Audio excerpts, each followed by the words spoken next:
niyo nzira abanyetorero bacamo, ariko inzira ngari niyo abanyedini bacamo. Ariko kandi bakundwa mu mwami wacu kubw'urukundo rw'Imana, kubw'imbabazi z'Imana, kubwo kunesha kw'Imana. Turabingingira kugira ngo mutange imibiri yanyu nk'ibitambo bizima bishimwa n'Uwiteka muri iki gihe cy'imperuka giheruka isi, abera tuzakakambana ikirere.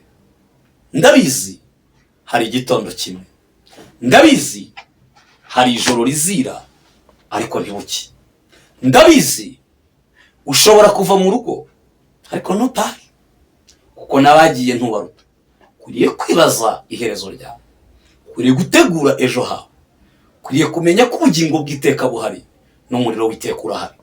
Niba urabarizwa mu gisata cy'abagambanira Yesu, ibyo ni ibyawe.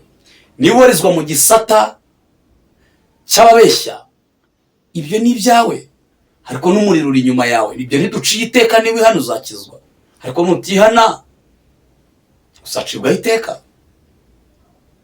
Ushobora kwishimira kuba mu gisata cy'abasinzi basinda kuva mu gitondo kugeza nimugoroba, ariko ndakubwira ko ibyo nta terambere bizakuzanira, haba mu buryo bw'umwuka no mu mubiri. Inzoga zimara amafaranga, kandi inzoga, vino n'umukobanyi, ushukwa nayo ntagira ubwenge. Hanyuma ushobora kwishimira kuguma mu gisata cy'ababeshya, kandi niba hari ijambo nasomye rikanera ubwoba riri mu Byahishuwe, haravuga ngo hanze hazaba imbwa n'abarozi, n'umuntu wese ukunda kubeshya akabikora. Bene data, twongeye kubasuhuza mu izina ry'umwami wacu Yesu Kristo, kubw'urukundo rw'Imana no gufashwa n'Umwuka Wera. Bera b'Imana muri mu bihugu bitandukanye, inshuti z'umusaraba, bakundwa muri Kristo Yesu, muri amahoro. Nitwa Revera Nzayiturikiye Evode, tumwe mu bahanuzi batuye mu gihugu cy'u Rwanda. Ndashima Imana kongera kubana namwe, n'umugisha kuri jye. Twabisengeye kandi nk'uko twabibasezeranije kuri channel yacu, kuri iri koranabuhanga, twavuze ko tuzasobanura byinshi by'ubwiru bukomeye bw'ubwami bw'Imana. Tuvuga kandi ko tuzahera mu gusobanurira abantu idini ubundi n'iki, itorero n'iki. Reka duhere ku idini. Iyo usomye ijambo ry'Imana kuva mu butumwa bwiza uko bwanditswe na Luka, ukajya muri ba Matayo, ugakomeza ukagenda muri ba Yohana, usanga Yesu Kristo umwami w'abami akigera mu isi yarwanyijwe n'imyuka ibiri. Umwuka wa mbere ni uwa politiki yari iriho icyo gihe, ku mwami wari uriho icyo gihe. Bamubwiye ko havutse umwana, kandi ngo ubuhanuzi buvuga ko azaba umwami. Icyo gihe hari ku ngoma y'umwami witwa Herode. Herode rero murabyibuka ko yashakishije kwica Yesu, atuma ba maneko bakomeye muri icyo gihugu, basanga Yesu koko yavutse. Ariko kandi Herode kubw'ubwoba yari afite bw'uko azasimburwa ku ngoma na Yesu, kuko Abisiraheli bonye umwami w'Abayuda, Herode atangira gutyaza inkota yo kwica Yesu akiri uruhinja. Marayika asura Yosefu, aramubwira ngo hungisha umwana na nyina, kuko Herode ashaka kumwica. Bakundwa muri Kristo Yesu, mwari muzi ikihishe inyuma. Uwo ni umwuka wica abakozi b'Imana, wica umuntu wese ugendana ubutumwa bwiza. Ni umwuka uturuka kwa Herode. Rero uko Yesu yakomeje gukura, birivuga ko mu gihe cye atangiye guca ubwenge, yatangiye kwigisha mu masinagogi, mu maeglise, cyangwa se mu basadukayo. Hariho abafarisayo n'abasadukayo, iyo nayo n'indi nyigisho ntitwayiseseramo. Ariko icyo gihe ngira ngo murabizi ko Mariya na Yosefu bagiye kureba Yesu, batuma abadiyakoni ngo bavuge ko bene se bamubuze. Arababaza ngo bene mama ni bande. Bahageze arababwira ngo ntabwo muri bene mama gusa, mugomba kumenya ko bene mama ari aba bumva ijambo ry'Imana. aha bikunda gucanga abantu iyo umuntu akijijwe afite se udakijijwe, bahita bagira imyizerere itandukanye. Ariko kandi n'ubuhanuzi Yesu yaravuze ngo sinazanywe n'amahoro mu isi, naje gutanya umwana na nyina, umukazana na nyirabukwe. Kubera iki rero? Iyo umuntu avuye mu isi y'umwijima yinjira mu mucyo. Umucyo rero ntubana n'umwijima ngo byumvikane, ntibinaganira. Iyo umwijima uje, umucyo urahunga. Iyo umucyo uje, umwijima urahunga. Iyo amanywa atamuruye, ijoro riribwiriza rikagenda. Ariko kandi iyo ijoro naryo rije, amanywa nayo ava mu nzira. Ibyo rero ni iki mvuze? Nari mvuze ko iyo umuntu abaye umukristo ahura n'intambara. Ashobora kukwanga ariko gumana na Yesu, ashaka kutakwemera ariko gumana na Yesu. Mukundwa rero, idini ni iki? Idini kuva icyo gihe Yesu atangira kuvuga, abanyedini batangiye kuvuga ngo ariko uyu ubwenge afite abukura hehe? Hanyuma baribaza birabacana.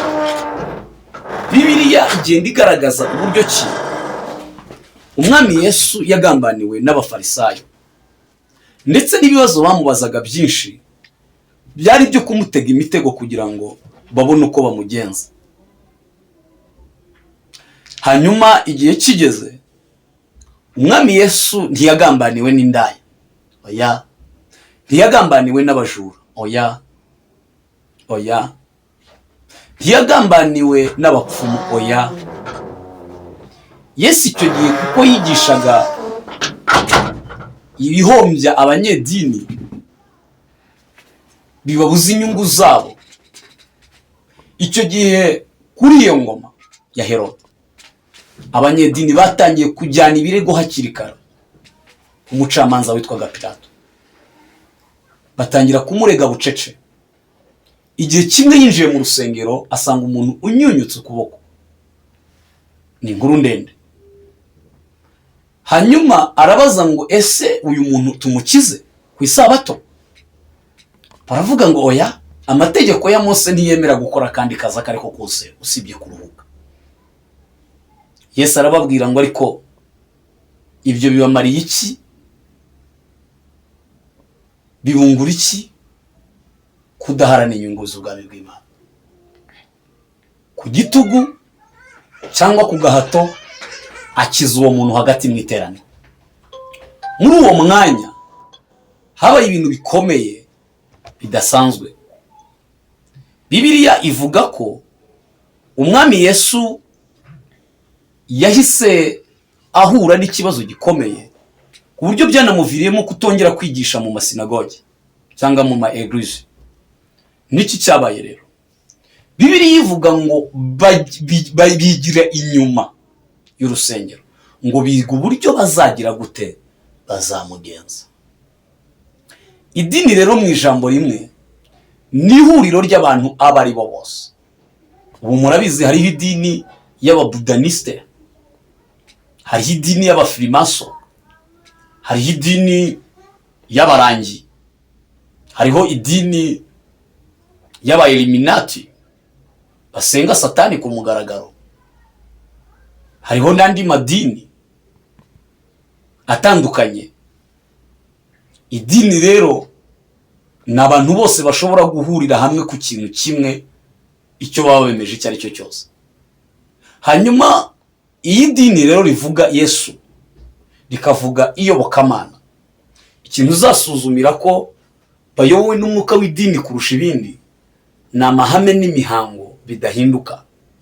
Ariko kandi ibyo bitarimo agakiza, ahubwo birimo gushaka gukoropa ubwonko bw'abantu bakabaterekamo ibyo babo batekereza. Niho uzasanga umuntu akubwira ngo ngiye sengera aha n'aha, ngo sinanahahindura, ngo kandi nta n'ikindi shaka kumva, kuko nibwo burozi yahawe. Idini rero muri ndi jambo riragambana, rirarenganya, rirabeshya, ririca. Kandi bene data, nta muntu w'umunyedini warwana ngo umurwane nawe umutsinde, kuko icyambere baba bazi ibyanditswe, bica ibyo bazi. Muri kubona inyigisho nyinshi zaduka. Bamwe barigisha ngo ubutinganyi ntacyo bitwaye, uwo ni umwuka wa Satani. Abandi barigisha ngo insengero ntacyo zimaze.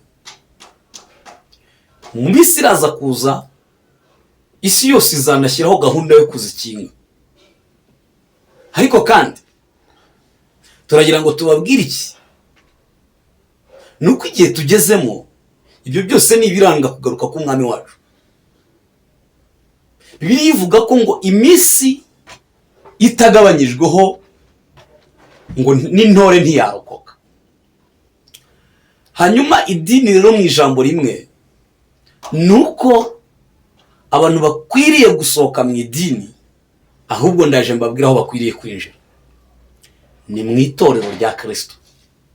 Kandi idini iyo rihari, itorero rikorera hagati mu idini. Kubera iki? Idini rifite uburyo rivuga rikijyana mu butegetsi bw'isi. Itorero rero rya Kristo rifite icyicaro hano. Icyicaro cy'itorero rya Kristo riri mu bwami bw'Imana. Kandi Yesu yabivuze neza ko byanga bikunda riri mu ibanga. Yaravuze ngo abanjye ndabazi, kandi nabashyizeho ikimenyetso cy'amaraso. Kuki yabahishe? Kuki yavuze ko abazi? Kuki yavuze ko abazi? Nuko ntashaka kubahishura kano kanya. Ngo icyo akora muzabamenyera ku mbuto zabo. Bakundwa mu mwami wacu, nimusohoke mu mahame n'imihango, mwinjire muri Kristo Yesu. Idini rishobora kudakora, ariko Kristo azahora akora iteka. Itorero rero ni iki?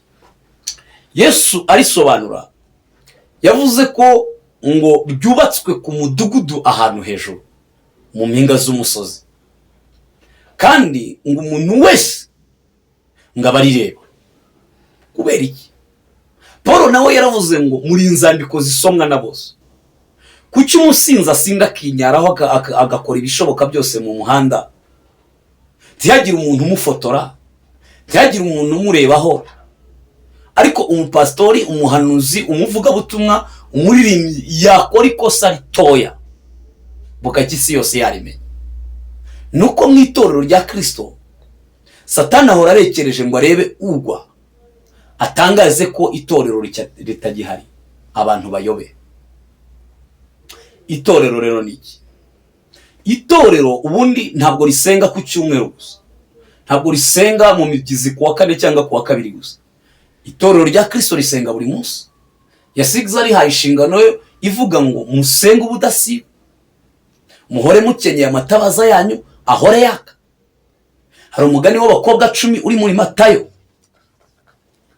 Matayo ngo abakobwa 10, 5 b'abapfu na 5 b'abanyabwenge. Bibiliya ivuga ko ngo umukwe atinze, abanyabwenge barasinziriye n'abapfu barasinzira.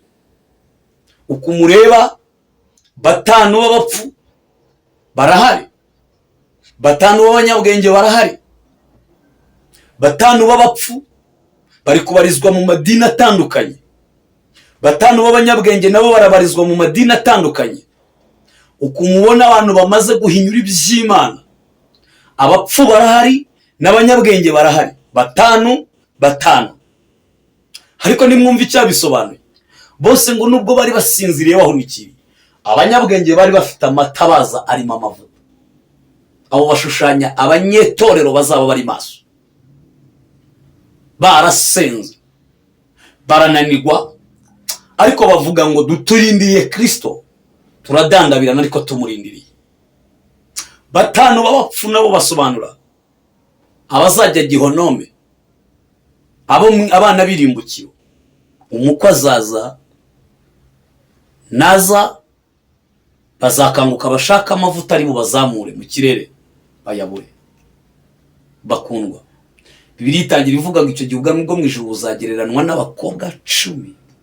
Icyo gihe rero tugisohoyemo, mu byemere, mu byange, mu byumve, ntimubyumve, nicyo gihe duhagaze. ngo umukwe atinze bose barahunikira, ngo ariko mu gicuku humvikana induru, ngo bose barakanguka, ngo umukwe araje, umukwe araje.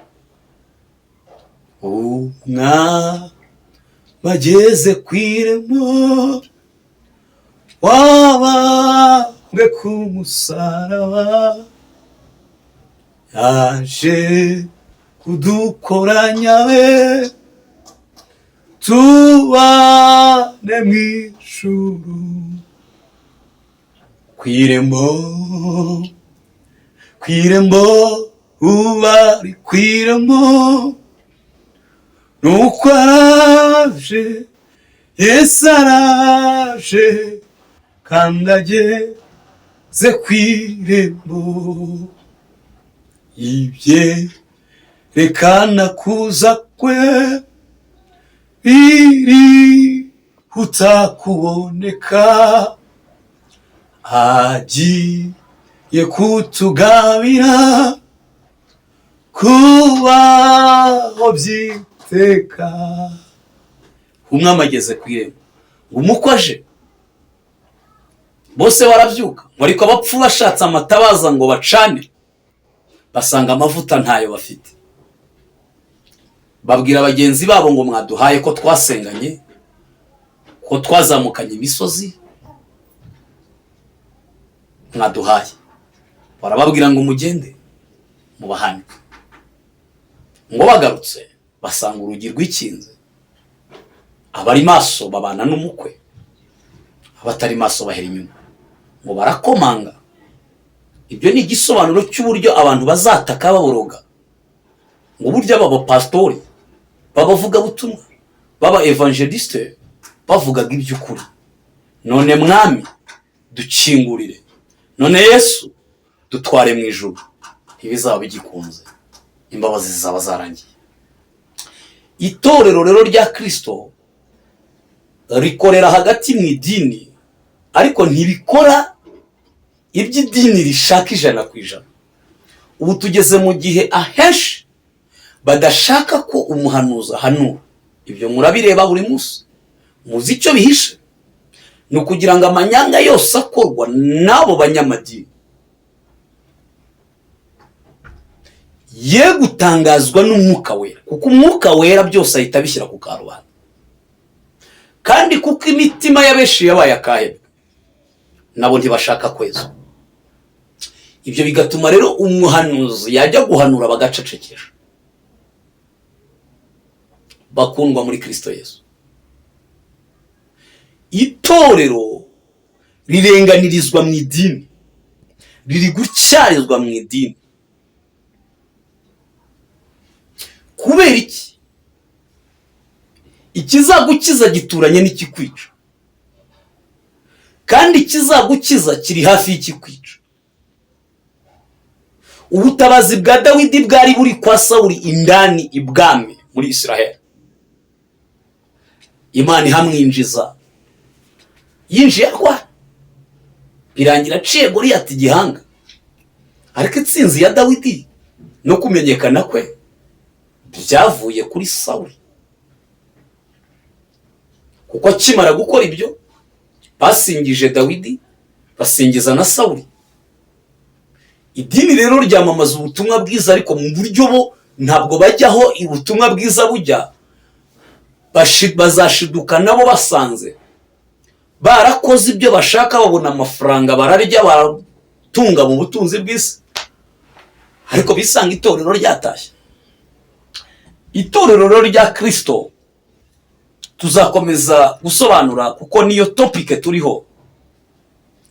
Kwari ugukora ho gato, ubutaha tubisobanura tuzaba twateguye ibyanditswe byose nuko byagiye bigenda. Icyo nari nkubwiye muri aka kanya, ukwiriye kuva mu idini ukinjira muri Kristo Yesu, kandi ibyo si ugusohoka mu icaci, ahubwo ni mu isi y'umwuka mbivugira. Iyo uri umunyedini ushobora gukuramo inda, ariko ntiwakihana, idini rikakugumisha mu mirimo. Iyo uri umunyedini ushobora kurenganya abantu, ariko idini rikakomeza kugukomera amashyi. ariko iyo uri umunyetorero ugakora iby'akarengane, Kristo akugira inama, akagucyaha, akagucisha bugufi, kandi wemera guca bugufi. Mu Migani ibice 22 umurongo wa 4 haravuga ngo uwicisha bugufi akuba Uwiteka, ingororano n'ubukire, icyubahiro ndetse n'ubugingo. Hanyuma inzira ifunganye niyo nzira abanyetorero bacamo, ariko inzira ngari niyo abanyedini bacamo.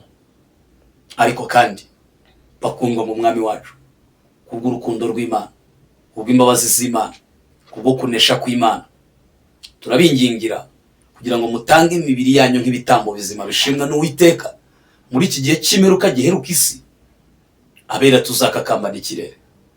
Ndabizi hari igitondo kimwe, ndabizi hari ijoro rizira ariko ntibuke, ndabizi ushobora kuva mu rugo ariko ntutahe, kuko nabagiye ntubaruta. Kuriye kwibaza iherezo ryawe, kuriye gutegura ejo hawe, kuriye kumenya ko ubugingo bw'iteka buhari n'umuriro w'iteka urahari. Niba urabarizwa mu gisata cy'abagambanira Yesu, ibyo ni ibyawe. Niba ubarizwa mu gisata cy'ababeshya, ibyo ni ibyawe, ariko n'umuriro uri inyuma yawe. Ibyo ntiduciye iteka, niba ihana uzakizwa, ariko nutihana uzacibwaho iteka. Ushobora kwishimira kuba mu gisata cy'abasinzi basinda kuva mu gitondo kugeza nimugoroba, ariko ndakubwira ko ibyo nta terambere bizakuzanira, haba mu buryo bw'umwuka no mu mubiri. Inzoga zimara amafaranga, kandi inzoga, vino n'umukobanyi, ushukwa nayo ntagira ubwenge. Hanyuma ushobora kwishimira kuguma mu gisata cy'ababeshya, kandi niba hari ijambo nasomye rikanera ubwo riri mu Byahishuwe, haravuga ngo hanze hazaba imbwa n'abarozi, n'umuntu wese ukunda kubeshya akabikora. Imana itweze, Imana itugirire neza, Imana itwambike imbaraga, Imana ibane natwe bakundwa muri Kristo Yesu. Nshuti z'umusaraba, bera b'Imana, ni mube maso. Ushobora kwishimira kubarizwa mu gisata cy'abajya mu bapfumu. Ndakubwiza ukuri, utwawe bazatukumaraho, ariko nta tsinzi bazaguha. Ndakwinginga kubw'imbabazi z'Imana, ngutange umubiri wawe nk'igitambo kizima gishimwa n'Imana. Igitambo iyo mvuze niki? Ni ukwitanga mu bwami bw'Imana, ni ugukora mu byo utunze ugatanga mu bwami bw'Imana. Mufashe ipfubyi, mufashe abapfakazi, murengera abashonje, murenganura abarengana, umwami azabishimira. Sinzi aho uri, sinzi aho wari udukurikiye uri, ariko reka dusenge Imana. Fada, mu izina rya Yesu, mu mbaraga z'umwuka we, uhimbazwe, kuko hari abagiye kuva mu gisata kibeshya bakajya mu kuri, hari abagiye kuva mu gisata kibi bakajya mu gisata cyiza. The repose again, baha umugisha wawe, baha imbaraga zawe, kugira ngo bashobozwe kuzabana n'abera mu gitaramo cy'abera, mu izina rya Yesu. Amen. Shalom, shalom. Imana ibaha umugisha. Amen.